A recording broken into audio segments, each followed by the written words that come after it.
waxaan idin soo gudbinayaa waxyaabo waajib kugu ah inaad samaysid haddii aad qof si dhab ah u jeceshahay. waa inaad xushmaysaa. ma jeclid qof aadan xushmaynin. xaqiiqada ayaana sidaasi ah. xushmad la'aanta waa sababta ugu weyn ee jacaylka uu burburo. haddii aad dhab u jeceshahay lamaanahaaga waa inaad xushmad u haysaa, u muujisaa, dareensiisaa. waa inaad la xiriirtaa. la xiriirinta waa tiir kale u leeyahay xiriirka lamaanahaaga. xiriir la'aan wuu burburaa jacaylka.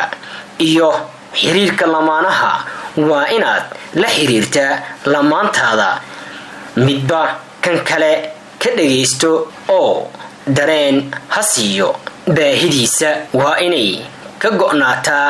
way adag tahay in la sharaxo xiriir lamaanaha leh aysan dhexda isku xiran iyagoo haddana sheeganaya inay isjecel yihiin. haddii aad dhab u jeceshahay lamaankaaga lamaantaada waa inaad diyaar u noqotaa inaad wax walbo ku bixiso inuu xiriirkaasi u guulaysto. waa inaadan naftaada keliya ka fikirin.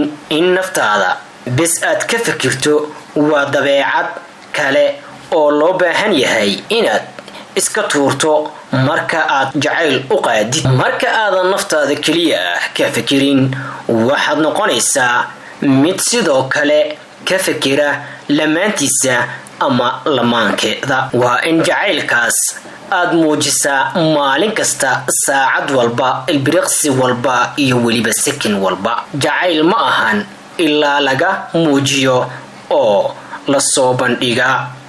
jacaylka waa erey ficil leh.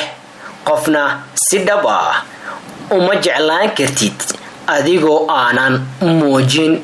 markaa haddii aad dhab u jeceshahay qof waa inaad muujisaa jacaylkaas maalin walba. qadarin la'aanta shay kale oo burburiya xiriirka lamaanaha. muddooyinkan marka aad gabtid qadarin waxay lamaantaada kuu samayso amaba aad naftaada qadarinin. waa inay kaa go'naataa inaad ku qadarisid wax kasta oo ay kuu samayso lamaantaada ama lamaankaagaba uu kuu sameeyo. haddii aad qof si dhab ah u jeceshahay waa inaad diyaar u noqotaa inaad samayso waxyaabahan: xiriir joogto ah, jacayl dhab ah iyo weliba ixtiraam iyo xushmad.